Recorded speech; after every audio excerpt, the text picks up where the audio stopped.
swoim ostatnim ułożeniu. 8,04 Szymona Musiała. I odpowiedź Michała Żygłowskiego.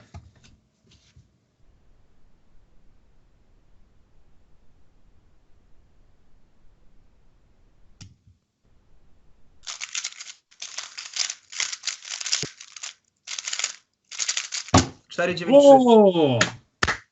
Proszę Państwa, to się nagrywa. 4 sekundy 90 ile? 4,90.